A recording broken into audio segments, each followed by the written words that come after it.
Bonjour à tous les Ivoiriens, bonjour à tous les Africains de la diaspora, bonjour à tous mes ennemis, bonjour à tous les camarades de carton noir. Alors, je fais cette vidéo pour m'adresser à l'Afrique, aux Ivoiriens, et leur dire que nous avons un très grand combat à mener. Le combat que nous devrons mener, ce n'est pas un combat de vengeance, mais un combat de la libération de l'Afrique. Le combat est que les Occidentaux respectent l'Afrique.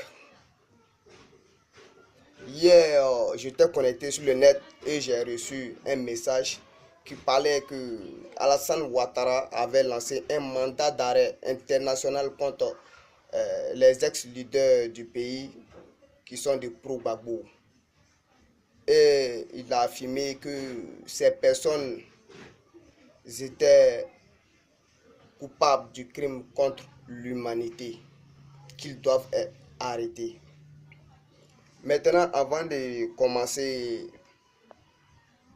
mon discours, je m'aimerais dire que moi, je n'appartiens à aucun parti politique.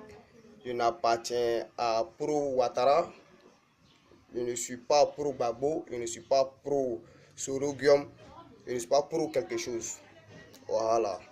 Donc, j'aimerais dire à Alassane Ouattara que nous sommes au courant de ce qu'il veut faire. Alassane Ouattara veut effacer le pro-Gbagbo sur le territoire national.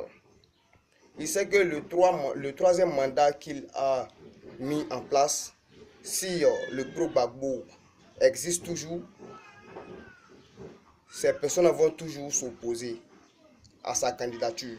Et ça a déjà commencé. Vous voyez. Alassane Ouattara veut effacer le pro-Gbagbo de la Côte d'Ivoire. Il veut être toujours au pouvoir jusqu'à la fin de sa vie. Mais Alassane Ouattara, c'est vous avez installé vos constitutions. Vous avez dit dans la constitution que il est possible d'être président, de poser candidature 2 fois. Il n'y a pas de troisième fois. Mais pourquoi vous là, vous venez nous parler de troisième mandat? Donc vous ne respectez pas ce que vous dites.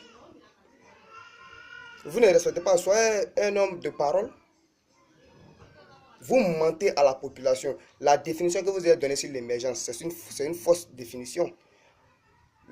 Qu'on appelle la définition de l'émergence, c'est de devenir une puissance.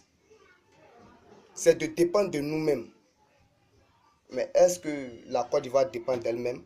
Vous connaissez quel pays qui dépend toujours de la France et qui est émergé? Vous connaissez? Moi, je ne connais pas. Regardez, chers frères, en Côte d'Ivoire, là, il n'y a pas de banque qui appartient aux Ivoiriens. Tous les banques qui sont en Côte d'Ivoire, là, elles appartiennent aux Français. Vous voyez? Même les terrains qui sont en Côte d'Ivoire, ces terrains ont été vendus. Exemple, le cimetière de Koumassi. Alassane Ouattara a vendu ça. Même nos ancêtres, ils ne respectent pas nos ancêtres. Donc, nous devons comprendre que ce monsieur-là, il n'a aucun intérêt pour la population de Côte d'Ivoire. Je pense que Alassane Ouattara, c'est un oufétiste. Il devrait suivre le chemin de Houphouët. Houphouët a lutté pour abolir l'esclavage. Mais il a aboli l'esclavage et que c'est pour les Ivoiriens seulement. Il a fait ça pour l'Afrique. Toi, Alassane Ouattara, tu es venu. C'est de continuer le même chemin en prenant l'Afrique dans la main des Français, a fait en sorte que la Côte d'Ivoire, l'Afrique dépend d'elle-même et non de quelqu'un d'autre. Mais vous faites le contraire, vous foncez envers eux. Vous savez, moi j'ai toujours dit, un garçon là, c'est pas le fait de chercher les femmes n'importe comment. Un garçon là, c'est celui qui sait régler ses problèmes. C'est celui qui ne fuit pas ses problèmes. C'est celui qui affronte ses problèmes. C'est ça qu'on appelle un garçon. Mais vous, Alassane Ouattara, là, vous n'êtes pas garçon. Vous voyez. Depuis que vous êtes venu au pouvoir, là, tout a changé. Vous avez l'argent pour construire les prisons, mais vous n'avez pas l'argent pour construire les emplois, pour nous créer des emplois. C'est quelle foutaise ça là? Ceux que vous allez mettre dans les prisons là, ce n'est pas enfants des gens, vous allez mettre là-bas. Vous avez créé des emplois et puis la population a refusé de travailler. Créer des emplois, vous allez voir s'ils vont refuser, s'ils vont pas travailler. Ils vont travailler. Dans même les prisons là, c'est vous allez inaugurer ça. Vous allez faire 1 mois dans chaque prison. Et puis vous allez voir comment ça y est. Vous n'avez pas honte. Vous venez voler l'Afrique. Les 13 500 000 milliards que vous avez volés, ça ne vous suffit pas. Vous venez voler l'Afrique. Mes chères populations, chers Ivoiriens, il est temps pour nous d'ouvrir les yeux. L'Occident ne possède rien. La France ne possède rien. Il s'appuie sur l'Afrique pour se développer. Nous, on a tous ces recherches, mais on n'arrive pas à nous développer. Si Laurent Gbagbo était toujours au pouvoir là, jusqu'à présent là, je pense que nous, la population de la Côte d'Ivoire allait avoir le pouvoir d'achat. Il allait lutter en sorte que l'Afrique ne soit plus dans les mains des Français. Mais ça coûte tout ça, on a envoyé Laurent Gbagbo là-bas. Mais sachez que Laurent Gbagbo là, c'est un président béni. Il va sortir. Et puis Alassane Ouattara, laissez Stéphane Kipri en paix. Il vous a rien fait. Il vous a rien fait. Si vous voulez effacer quelque chose, vous voulez effacer le pro Gbagbo, je vous demande de vous-même vous effacer. Parce que vous êtes une menace. Vous êtes une menace plutôt. Excusez-moi. Vous êtes une menace pour l'Afrique. Voilà. Moi, c'est ce que je voulais dire. Foutez le camp. Laissez le pro Gbagbo en paix. Le 3e mandat n'aura pas lieu. Si vous voulez poser le 3e mandat, allez-y au Burkina. Allez-y placer votre 3e mandat là-bas. C'est pas ici.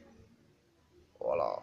Et puis, dit à Amadou Bon aussi de réhabiliter la statue de son père qui est à Korogo. Parce que je vois que ce monsieur n'est pas fier de son papa. Même si tu n'as pas pris soin de Korogo, au moins prends soin de la statue de ton père. Moi, je n'ai pas eu la chance de connaître Papa Bon, mais j'ai appris son histoire. Donc, arrêtez ce que vous faites là. Vous avez compris? Et puis ensuite, je veux que vous terminez l'usine que Papa Kassoum Koulibaly avait commencé. Terminez cette usine-là. Et grâce à cette usine-là, la population de Korogo auront du travail et il y aura moins de chômeurs. Vous avez compris. Je vous ai nommé le président des funérailles, Amadou Bon Koulibaly. Donc, monsieur le président des funérailles, j'aimerais que vous terminez l'usine de Papa Kassoum Koulibaly, que toute la population de Korogo aimait. S'il était toujours en vie, il allait faire les merveilles pour la population de Korogo. Voilà. C'était Carton Noir. Ciao, ciao. Ne vous fassiez pas. Hein. Vous savez, l'Ivoirien là, pour que l'Ivoirien te comprenne, il faut que tu l'insultes. Si tu ne l'insultes pas, il ne va pas te comprendre. Vous voyez. Donc, c'est à cause de ça, il parle comme ça. Voilà. Je serais fier de mourir dans la dignité pour l'Afrique, pour mon pays, que de mourir dans la honte. Prenez soin de vous et ciao, ciao.